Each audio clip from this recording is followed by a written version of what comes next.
Euzubillahimineşşeytanirracim. Bismillahirrahmanirrahim. Elhamdülillahi Rabbil alemin ve salatu ve selamu ala Resulüne Muhammedin ve ala alihi ve ashabihi ecmain. İnşallah bugün Kader Risalesi'nde yine gençleri deist yapan ve birçok gençler tarafından, insanlar tarafından sorulan bazı sorular var. Onlarla ilgili okuyacağız inşallah. Birinci sual, Allah bizim cennet veya cehenneme gideceğimizi biliyorsa bizi neden imtihan ediyor? İkinci soru, Allah her şeyi bildiği halde bizi neden yarattı? Üçüncü soru, kaderde ne zaman öleceğimiz belliyse neden sadaka ömrü uzatıyor diye bir hadis var. Dördüncü soru, kaderde cennet ve cehenneme gideceğimiz belliyse neden ibadet ediyoruz? Bu dünyaya bu manada inşallah Kader Risalesinden Bediüzzaman Said Nursi Hazretlerinin yazdığı Risale-i Nur tefsirinin Sözler kitabının 26. sözü Kader Risalesidir. Onunla ilgili okuyacağız inşallah. Kader ile cüz-i ihtiyari nasıl tevfik edilir? Soru, yani kader, her şeyi Allah-u Teala'nın bilmesi, yazılı olması, cüz-i ihtiyar da bizim cüz-i irademiz. Kader ile cüz-i ihtiyari nasıl tevfik eder, nasıl uygun düşer? Yani zahir, eğer her şey yazılıysa bizim cüz-i irademizin ne faydası var? Eğer biz cüz-i irademizde her şey yapıyorsak kaderde nasıl yazılı? Bunu böyle nasıl anlayabiliriz? El cevap 7 vecihle, 7 yönden. Birincisi, elbette kainatın nizam ve mizan lisanıyla hikmet ve adaletine şehadet ettiği bir adil hakim, İnsan için medarı sevap ve ikap olacak mahiyeti meçhul bir cüz-i ihtiyarı vermiştir. Allah-u Teala'nın iki ismi en önemli kaderde bir kere iman etmemiz gereken. Allah adil ve hakimdir. Neden burada adil? Adil her şeye hakkını veren ve zulmetmeyen demektir. Hakim de her şeyi hikmetle yapan ve abes, boş, gereksiz, fuzuli bir şey asla yapmayan, her şeyi hikmetle, makul, en faydalı bir şekilde yaratan demektir. Peki Allah-u Teala'nın adil ve hakim olduğuna delil ne? Bütün kainattaki düzen, nizam, intizam, ölçü, her şeyin yerli yerinde olması, her şeye layıkının verilmesi Allah-u Teala'nın adil ve hakim olduğuna delildir. Yani aslana pençe ve tırnak verip ete yiyeceği, etçil olduğu için onun et yemesine münasip ona organlar, cihazlar verilmesi. Bir keçiye ona göre yiyeceği şeylere muvafık şeyler verilmesi. Her şeye ne ihtiyacı varsa kendi en mükemmel şekilde o ihtiyacını giderecek de cihazların, organların, sistemlerin verilmesi diye bu delildir ki Allah-u Teala adil ve hakimdir. Abes, boş iş yapmaz ve zulüm etmez. Her yaptığı iş adaletlidir. İnsanın yaratılışındaki düzen ve ölçüye bakın. Kainattaki düzen ve mizana, ölçüye bakın. Her şeydeki mükemmelliğe, yerli yerinde renklerin uyumu, kainattaki mükemmellik, her şeydeki ahenk, denge Allah-u Teala'nın adil ve hakim olduğuna delildir. İkincisi, biz zarure herkes kendinde bir ihtiyar hisseder. Peki bazıları var, hatta Mutezil, yani Cebriye mezhebi var. Ne diyor? Yani bizim irademiz yok. Biz Allah ne yapmışsa onu yaşıyoruz. Bu doğru değil. Şimdi biz önce kendimizde bir irade var mı? Cüz-i irade, cüz-i ihtiyar var mı onu? Biz zarure herkes kendine bir ihtiyar hisseder. O ihtiyarın vücudunu vicdanen bilir. Mevcudatın mahiyetini bilmek ayrıdır. Vücudunu bilmek ayrıdır. Çok şeyler var. Vücudu bizce bedihi olduğu halde mahiyeti bizce meçhul. İşte şu cüz-i ihtiyari öyleler sırasına girebilir. Her şey malumatımıza, bizim ilmimize, bizim bilgimize münhasır tabi değildir. Ademi ilmimiz, bir şeyi bilmememiz onun ademine, o şeyin de olmamasına delalet etmez. Mesela herkes mesela bazı şeyler vicdanen ispat edilebilir. Tamam mı? Mesela her şey 2, 2, 4 ispat böyledir. İşte şöyle formül öyle değil. Mesela cüz-i ihtiyari duygusal bir şey olduğu için biz onu nasıl vicdanen hissederiz? Mesela sevgi gibi. Sevgiyi sen ispat edebilir misin? Sevgi vicdanen insan hisseder ki seviyor evladını, çocuğunu neyse. Ona göre o sevginin dışa yansıması, onu kucaklaması, sevmesi, öpmesi evladını, bu sevginin yansıması. Nefret nasıl vicdanen hissedilir? Yani insan eğer o nefret dışa vurulursa o zaman dışta da onun yansımaları görülür. Duygular insan vicdanen. İşte cüz-i irade dediğimiz şey de vicdanen ispat edebiliriz. Yani diğer maddi matematiksel denklem gibi değil. Mesela herkes kendinde bir cüz-i irade, ihtiyar hisseder. Nasıl? Mesela herkes vicdanen düşünse, pazara gidiyorum, hangi renk benim daha çok sevdiğim renkse ben o renkte elbise alıyorum. Bana göre en kaliteli veya en hoşuma giden şey neyse ben her zaman onu tercih ediyorum. İki şey önüme konulduğunda benim hoşuma giden neyse ben onu tercih ediyorum. Eğer bizde cüz-i irade olmasaydı, cüz-i ihtiyare ya dediğim aynı şey cüz-i irade olmasaydı, o zaman biz önümüze gelen binlerce şeyden hiçbir düşünmeden bir şeyi yapardık. Hiç tercih etme şeyimiz o zaman olmamış. O zaman mecbur olurduk. Ama her yerde biz bakıyoruz, biz tercih ediyoruz. Kişilerin aleminde bazı şeylerde üstünlük ölçüsü ne oluşmuşsa odur. Mesela bir çiftçi için bir tarafa aynı değerde bir şey koy, diğer tarafa bir traktör, çiftçiliğe yarayacak bir şey koy. Çiftçi ne yapıyor? Tercihini ondan yani. Çünkü ona yarayacak şey odur. Şimdi veyahut her insanın tercih ölçüsü, rengi var. Mesela yeşili seven bir insan nereye gitse her şeyde yeşili tercih ediyor. Kırmızı seven insan kırmızıyı tercih ediyor. Sarı seven insan sarıyı tercih ediyor. Mesela biliyoruz ki bir tarafta altın, bir tarafta taş var. Altının kıymetini biliyoruz. Ne yapıyoruz? Biz altını tercih ediyoruz. Bir çocuğun önüne altın, şeker veya şeker koy. Çocuğun alemindeki en kıymetli altın onun için bir şey ifade etmediği için, şeker onun için bir şey ifade ettiği için ne yapıyor? O şekeri tercih ediyor. İşte bütün bu kainattaki, insanlardaki bütün bu tercihler delildir ki bizde bir cüz-i irade var. Hiçbir şey bizi zorlamıyor. Biz kendimiz tercih ediyoruz. Her insan vicdanen bunu hisseder. Ne olsa bir şeye bakıp onunla ilgili düşünüp onun en iyisini, bize göre en iyi neyse onu tercih etmemiz delildir ki tercih diye bir kavram Allah-u Teala bize yerleştirmiş. Bizde tercih etme özelliği var. Burada diyor ki bir şeyin vücudunu biz net göremiyorsak veya şey yapamıyorsak, bilmiyorsak onun olmadığına delil olmaz. Mevcudatta birçok şeyler var. Yani bir şeyin mahiyet demek o şeyin özelliği, neyden yapılmış. Birçok şeyler var, onun mahiyetini bilmiyoruz ama biliyoruz ki o var. Mesela ruh, mahiyetini bilmiyoruz ama biliyoruz ki ruh var. Mesela güneş, çok aşikar değil mi? Görüyoruz. Ama bilmiyoruz ki o güneşin mahiyeti, özelliği nedir? Sırf sadece bize yansıması ne? Işık, hararet, bir tane yuvarlak şey görünüyor. Ama o güneşin içindeki ne faaliyetler, o güneşin oluşturan maddeler, o güneşin mahiyetini biz bilmiyoruz. Mesela yıldızlar, biliyoruz ki yıldız var ama mahiyeti nedir, özelliği nedir bilmiyoruz. Mesela şunun mahiyeti nedir? Kağıttan, ağaçtan yapılmış, kağıttan yazılmış kitap. Mahiyetini biliyoruz. Cilt. Mesela bu masanın mahiyeti nedir? Ağaç. Ama mesela yıldız mahiyetini bilmiyoruz. Sadece görüyoruz. Ay mahiyeti nasıl bir şey? Tam ne özelliği, nelerden yapılmış tam bilmiyoruz. İşte birçok şey var ki biz mahiyetini bilmiyoruz ama o şeyin varlığında hiç şüphemiz yok. İşte bu delildir ki bir şeyin mahiyetini bilmek ayrıdır, özelliğini bilmek ayrı, o şeyi bilmek ayrıdır. Onun için bir şeyin mahiyeti, özelliği nedir bilmiyorsak, nasıl bir şey bilmememiz o şeyin olmadığına delil olmaz.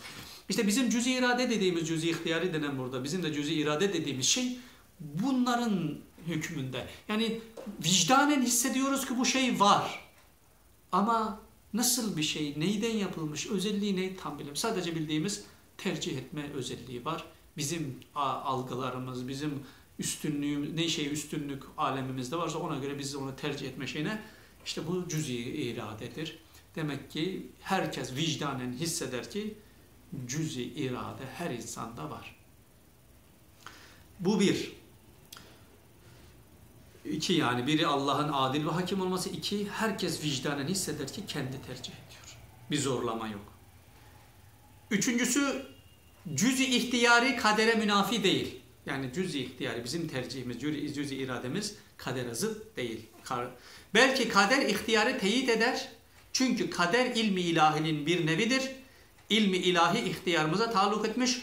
Öyleyse ihtiyarı teyit ediyor, iptal etmiyor. Çok önemli bir nokta. Çok dikkat etmenizi istiyorum. Cüz-i ihtiyarı kadere münafi, zıt değil. Çünkü niye? Belki kader hatta bizim cüz-i irademizi de daha çok destek veriyor, teyit ediyor, ispat ediyor. Niye? Çünkü kader ilmi ilahinin bir nevidir. İlmi ilahi ihtiyarımıza taalluk etmiş. Bu çok önemli bir nokta. Kader nedir? İlmi ilahinin bir nevidir. Yani Allah'ın ilminin bir çeşididir. Kader nedir? Allah'ın ilminin bir çeşididir. Tekrar söylüyorum. Çok önemli bir nokta. Bunu hakla yerleştirmek lazım. Kader anlamak için. Kader nedir? Kader Allah'ın ilminin bir çeşididir. Ve yani kader ilimdir. Ve ilmi ilahi ihtiyarımıza taalluk etmiş. Yani o kader bizim ihtiyarımız yani irademize bağlanmış. Kader ilmi ilahinin bir çeşidi, türüdür. İlmi ilahinin bir nevidir. O da bizim ihtiyarımıza, irademize bağlanmış. İrtibatlı. Onun için bizim irademizi teyit ediyor. Üçüncü nokta. Ve dördüncüsü, bu da çok önemli. Kader ilim nevindendir. İlim maluma tabidir. Yani nasıl olacak? Öyle taalluk ediyor. Yoksa malum ilme tabi değildir. Yani ilim desatiri malumu harici vücut noktasında idare etmek için esas değildir. Çünkü malumun zatı ve vücudu haricisi iradeye bakar ve kudrete istinat eder. Bu çok önemli bir nokta yine. Kader nedir? Önce dedi ki kader Allah'ın ilminin bir türüdür. İlmi ilahinin bir nevidir. Dördüncü nokta ne dedi? Kader ilim nevindendir. Yani kader nedir? Kader bir ilimdir. Kader bir ilimdir. Çok önemli bir nokta. İlimdir. İlim neye tabidir? İlim maluma tabidir. Yani ilim maluma tabidir. Ne demek? Yani nasıl olacak? Eyle taalluk ediyor. Yoksa malum ilme tabi değildir. Mesela ilim maluma tabidir ne demek? Anlamak için. Mesela kainatta Allahu Teala mesela coğrafya ilmi nasıl çıkmış? Allahu Teala kainatta dağları yaratmış, denizleri yaratmış, hava olaylarını yaratıyor. Mevsimler, yeryüzündeki olaylar, yeryüzündeki şekiller, insanlar bunu araştırarak ne ilmi ortaya çıkmış? Onu bakarak, onunla ilgili bilgi yazarak coğrafya ilmi. İlim maluma tabidir. Yani bir şey var olur, ondan sonra onunla ilgili ilim ortaya çıkar. Allahu Teala dağları, denizleri, her şeyi önceden yaratmıştı. Sadece insanlar var olan şeye bakıp coğrafya ilmini çıkardı. Fizik dediğimiz ilim. Allahu Teala yeryüzünde fizik kanunlarını koymuştu zaten. Newton dediğimiz şu, o, böyle, şu, bu. O Allahu Teala'nın yeryüzüne, doğaya koyduğu o kanunları inceleyip onu formüle dökmesi sonucu fizik ilmi ortaya çıkıyor. Yoksa önceden fiziki biri yazmış da ondan sonra o şekil, öyle bir şey yok. Mesela başka bir örnek. Tıp ilmi nasıl ortaya çıkmış? Allahu Teala insanı yaratıyor, hayvanları. Onun içinde hastalık, onun içinde organlar, hastalıklar, onun yeryüzünde hastalıkları veriyor, şifaları veriyor. İnsanlar insan bedenini inceleye, insana gelen Allah'ın verdiği hastalıkları, o hastalıklardan sonra Allah'ın verdiği şifaları, yeryüzüne koyduğu şifaları bula koskoca bir tıp ilmi ortaya çıkıyor. Yüz binlerce, milyonlarca ülkelerde tıp fakülteleri, binalar, sırf Allahu Teala'nın yarattığı mükemmel bir insanı anlayabilmek için. Yani tıp ilmi var olan malum, yani insandan çıkıyor. Yoksa tıp yazılmış, biri tıpta insan şekli yazmış da insan, öyle bir şey yok. Onun gibi de hangi ilme bakarsanız bakın. İlim maluma tabidir. Malum ilme tabi değildir. Yani var olan bir şey ilme tabi olmaz.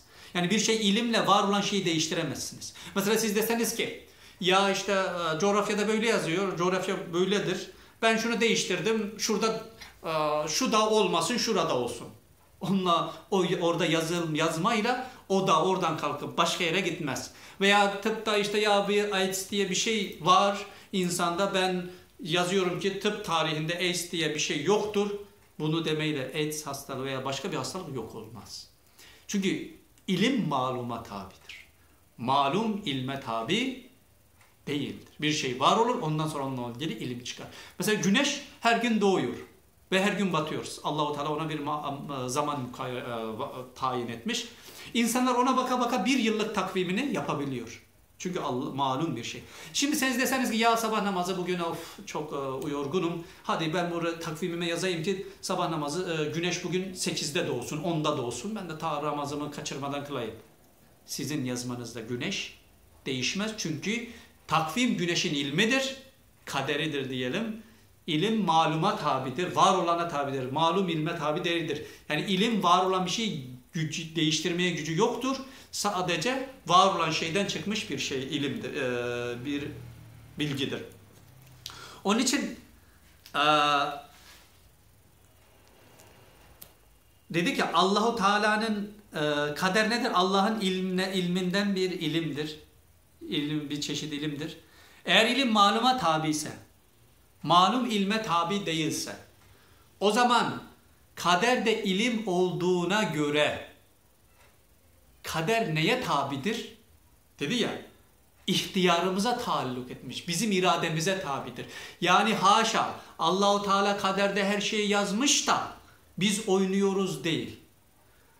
Bizim yaşadığımız tercihlerimizin hepsini Allahu Teala, o tercihlerin sonucu Allah o kader ilmini yazmış bizimle alakalı. Yani Allah'ın kader ilmi, kaderde olan her şey bizim malum olan irademize, yani biz yapmışız ondan sonra o ilme. Peki nasıl oluyor? Bunu birazdan o sırrı anlamak için şimdi bir örnek verecek. Bunu daha iyi anlayacağız. Çok önemli bir nokta bu zaten. Çünkü malumun zatı ve vücudu haricisi iradeye bakar, kudrete istemez. Yani sen bir şeyi değiştirmek istiyorsan sadece ilim yetmez. Onunla ilgili irade ve yani istek ve kuvvet de gerekiyor. O zaman o şeyi değiştirebilsin. Hem ezel mazi silsilesinin bir ucu değil ki eşyanın vücudunda esas tutulup ona göre bir mecburiyet tasavvur edilsin. Belki ezel mazi ve hal ve istikbali birden tutar, yüksekten bakar bir ayna misaldir. Öyleyse daire-i mümkünat içinde uzanıp giden zamanın mazi tarafına bir uç tahayyül edip ona ezel deyip o ezel ilmine eşyanın tertiple girmesini ve kendisinin onun haricinde tevehhüm etmesi, ona göre muhakeme etmesi hakikat değildir. Mesela ezel, mesela biz deriz ki Allah-u Teala ezeli ve ebedi. Yani ta önceden de vardı sonra. Ezelin manası geçmiş değil diyor burada. Ezel nedir? Ezel mazi, yani geçmiş zaman, hal şimdiki zaman ve müstakbel, gelecek zamanı bir anda tutan bir ilimdir. Yani Allahu Teala ezeli dediğimizde Allah'ın ilmi ezeli demek nedir? Allah'ın ilminde bütün geçmiş zaman, bütün şimdiki zaman ve bütün gelecek zaman vardır. Misali okuyup bir iki misal vereceğiz. Şu sırrı keşf için şu misale bak. Senin elinde bir ayna bulunsa, sağ tarafındaki mesafe mazi, sol tarafındaki mesafe müstakbel, yani gelecek farz edilse, o ayna yalnız mukabilini tutar. Sonra o iki tarafı bir tertip ile tutar. Çoğunu tutamaz. O ayna ne kadar aşağıysa o kadar az görür. Fakat o ayna ile yükseğe çıkıldıkça o aynanın mukabil dairesi genişlenir. Gitgide bütün iki tarafı, mesafeyi bir anda tutar. İşte şu aynenin şu vaziyeti, onun irtisamında, onun mesafelerde cereyan eden halat birbirine mukaddem, muakhar, birbirinden önce veya sonra ve muvafık aynı veya muhalif, zıt denilmez. İşte kader ilmi ilahiden olduğundan, tekrar geldik, kader Allah'ın ilminden olduğu için ilmi ezeli Allah'ın ezeli ilmi, yani bütün zamanları kapsayan, geçmiş, gelecek, şimdiki zamanı kapsayan ilmi ezeli, hadisin tabiriyle manzar-ı âladan ezelden ebede kadar geçmişten gelecek her şeyi olmuş ve olacak. Olmuş, bak çok önemli, olmuş ve olacak birden tutar, ihate eder, bir makama aladadır. Biz ve muhakematımız, düşüncelerimiz onun haricinde olamaz ki mazi mesafesinde bir ayna tarzında tahayyül edesin. Mesela şu kitabı ayna düşünsek. Şimdi bu örneği anlamak için. Bu aynenin, şimdi bu taraf, sağ tarafımıza geçmiş dedik. Şu an hazır zamanımız şurası. Sol tarafımızda gelecek. Eğer aynayı sırf mesela yerde olsa sağa tutsak sadece geçmişi gösterir, hali ve geleceği gösteremez. İçinde barındıramaz. Şöyle tutsak ayna sadece şu zamanı, şimdiki zamanı alır ama geçmiş ve gelecek içine girmez. Sadece böyle yapsak ayna geleceği içinde alır, geleceği onun içinde görünür ama şimdiki ve geçmiş zaman görünmez. Şimdi bunu mekan değil, zaman noktası. Şimdi ayna ne kadar yüksek çıksa o kadar ziyade. Mesela ayna şurada, aynaya göre şura geçmiş, şura hal, şura zaman şu kadar gösterir. Biraz daha yükseğe çıktık, bu masanın burasından burası. Bura geçmiş zaman düşünün, bura şimdiki zaman, bura gelecek zaman.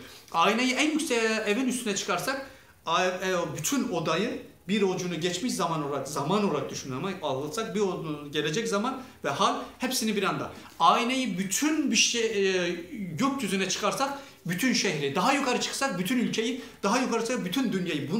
Bunu da dediğim gibi zaman olarak düşünün. Yani mesela bir şehrin bir ucunu geçmiş zaman, bir ortasını şimdiki zaman, diğer ucunu da gelecek zaman düşünürseniz, aynayı en yükseğe tutarsanız aynanın içinde bütün şehrin bir ucundan bir ucuna görüneceği için geçmişte ne oluyorsa şimdiki zamanda ve gelecekte hepsi bir anda aynanın içinde. Şimdi bunu anlamak için bir iki güncel misal daha örnek vereceğiz inşallah. Mesela bir örnek bu. Şimdi mesela bir insanın 60 dakikalık bir ömür belgeselini düşünün. Tamam, 60 dakikalık bir hayatını düşünün. 60 dakika ama 60 sene, bir insanın 60 senelik bir hayatı düşünün. Ama biz onu anlamam için biraz daha 60 dakika diyelim. 60 dakika, birinci dakikada doğuyor. Bütün o dakikalar, bunları sene olarak kabul edebilirsiniz. Bütün o diğer geçmiş senelerde yaşıyor ve en son 60'da vefat ediyor. Şimdi eğer biz bu insanın hayat seyrini bir bilgisayarın ya bir LCD'nin içine koysak, bir ekranda ve baksak, tam 60. dakikaya veya 60. seneye kadar gelmek için 60 sene gerekiyor. Yani 60 dakika gerekiyor veya işte 60. dakikaya gelmek için. Çünkü biz birinci dakikadan 60. dakikayı göremiyoruz. O içindeki insan da bak, o insana göre 60. dakikaya, 60. sene 59'dan sonra gelecek. Şimdi şöyle bir şey düşünün ki biz 60 tane LCD ekranını koyduk. Her bir dakika veya sene nasıl kabul ederseniz her bir dakikasını, birinci dakikasını birinci LCD'ye, ikinci dakikasını ikinci, üçüncü dakikasını üçüncü, böyle en son 60. dakikasında 60. bilgisayara ve LCD'ye yerleştirsek ve biz karşısına geçsek, bir anda 60'ını birden çalıştırsak, bize göre birinci dakika, 5. dakika, 10. dakika, 20, 30, 60 fark var mı? Hayır. Çünkü 60'ını bir anda çalıştırdığımız için bir anda o birinci dakikada doğuyorsa mesela veya birinci senesini farz edip birinci ekranda doğuyorsa 10. ekranda okula gidiyor, 7. ekranda okula başladı, 20. ekranda okulu bitirdi, 30. ile 40, 50. ekranlarda bir işe girdi, evlendi, bütün hayatı ve 60. dakikada da bir olaydan vefat etti. Şimdi biz 60'ını bir anda çalıştırdığımızda onun doğumuyla ölümü aynı anda bizim önümüzde hazır ve o arada bütün geçmişler de aynı dakikada, aynı anda görebiliyoruz.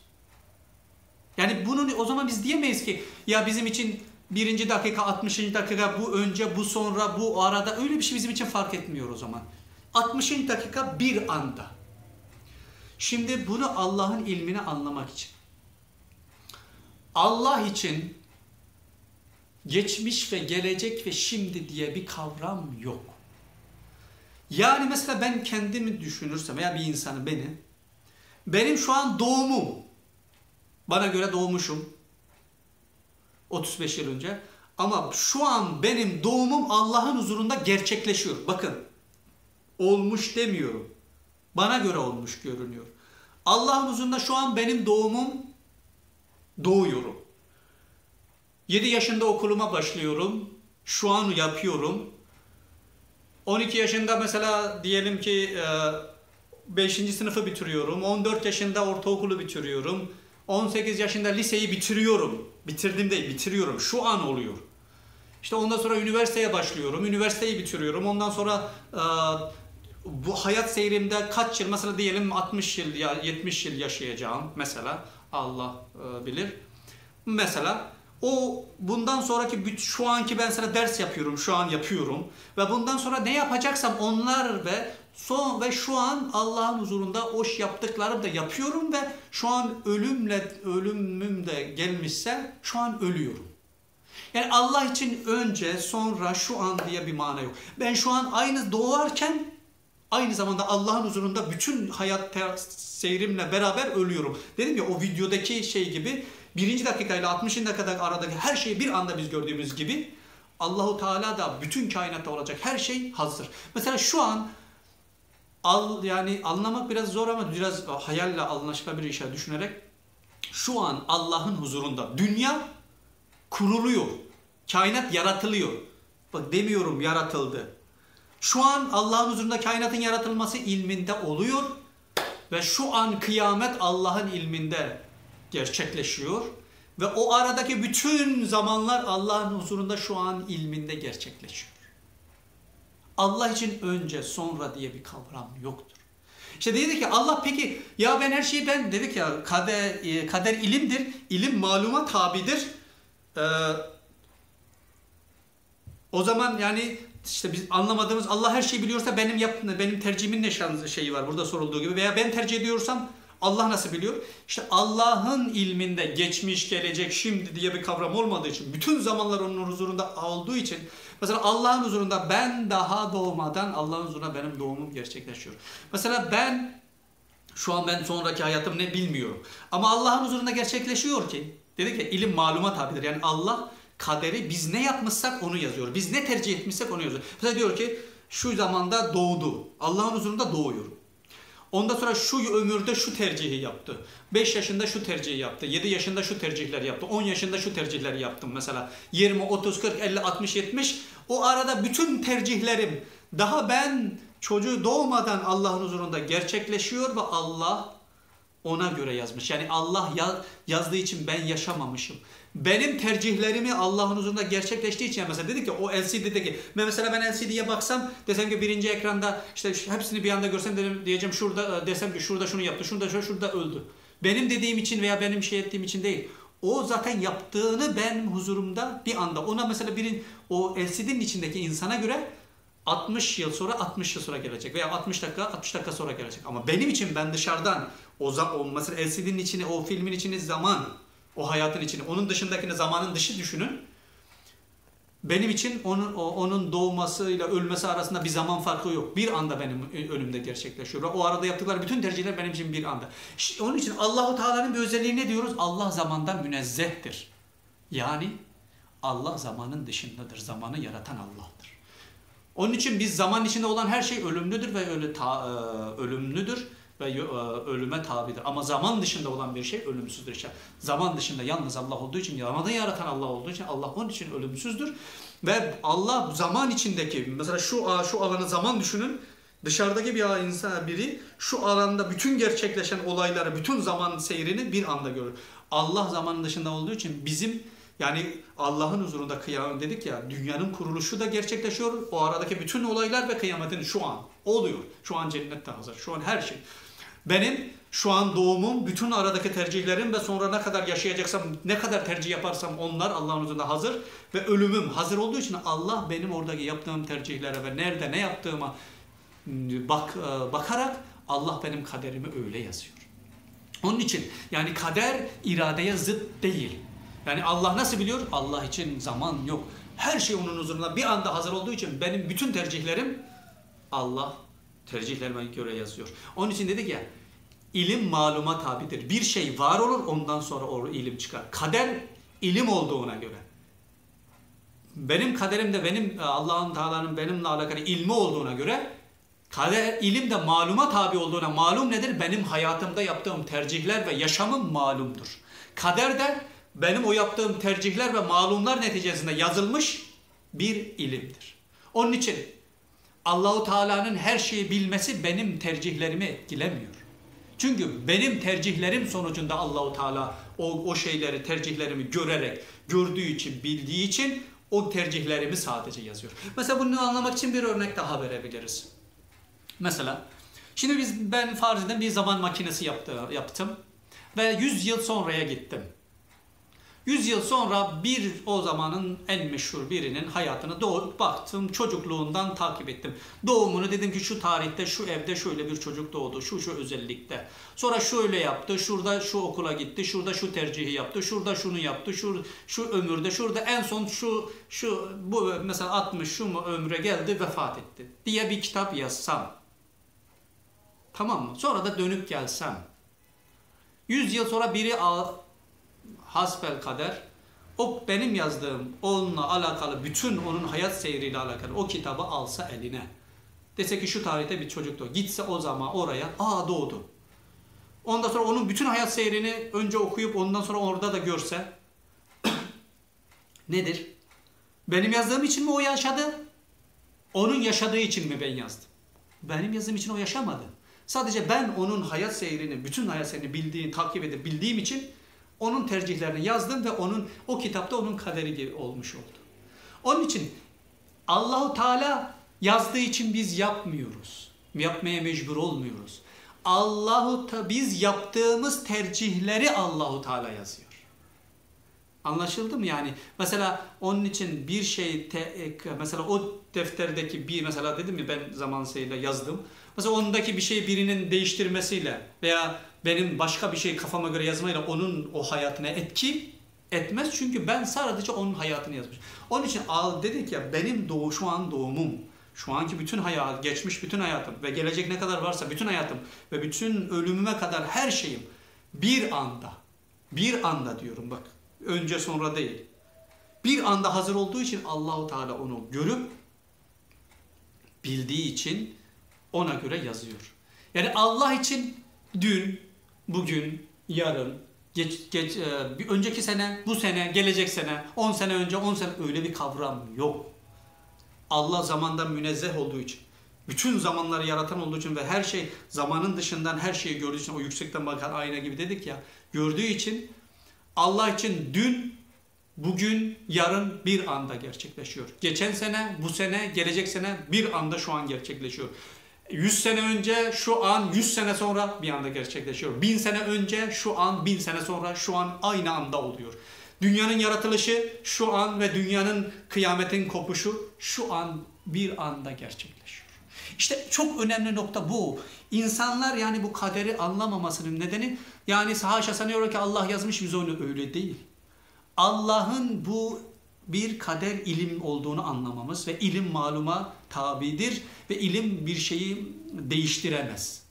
Sadece var olan şeyden çıkar.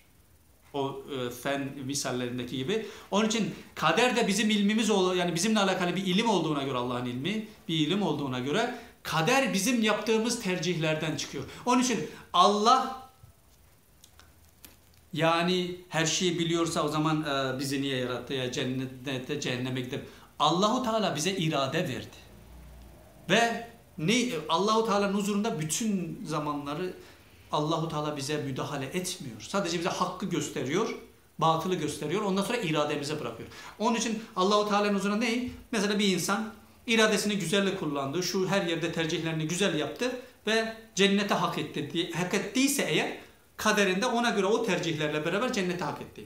2. Eğer insan kendini iradesini kötüye kullandı, yanlışa gitti, yanlış şeylerle cehenneme gitmeye kendini hak kazandıysa kaderde ona göre çünkü o kaderde onun yaptıkları yazıldığı için burada şu tercih yaptı, ya şu yanlış yaptı, şu günahı, şu onun neticede ne yaptı? Cennete hak etti. Onun için bir mana bu. İkinci bir mana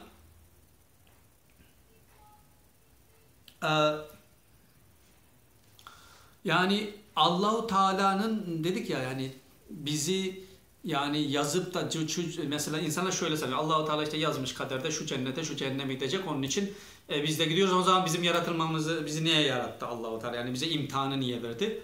Dedik ya öyle değil. Allahu Teala şu cennete şu cehenneme gidecek diye yazmıyor. Allahu Teala insanı yaratıyor, insana hür irade veriyor ve insana hakkı ve batılı gösterip diyor ki tercihini yap. Allahu Teala'nın huzurunda sadece senin yaptıkların tercih. Sen doğmadan bile Allah'ın huzurunda bütün zamanlar olduğu için sen o zamanda sen ne yaptın, ne yapacaksın, ne yapıyorsun, her şey o Allah'ın huzurunda bir anda gerçekleştiği için senin bütün tercihlerin bir anda Allah'ın huzurunda hazır olduğu için Allah Teala senin tercihlerine göre kaderini yazıyor. Kaderinde cehenneme gideceksen cehenneme gittin yazıyor ama senin tercihlerinin neticesi. Cennete gideceksen cennete gittin yazıyor ama bu da senin tercihlerinin neticesi. Bir bu. Şimdi bir soru daha var. Eğer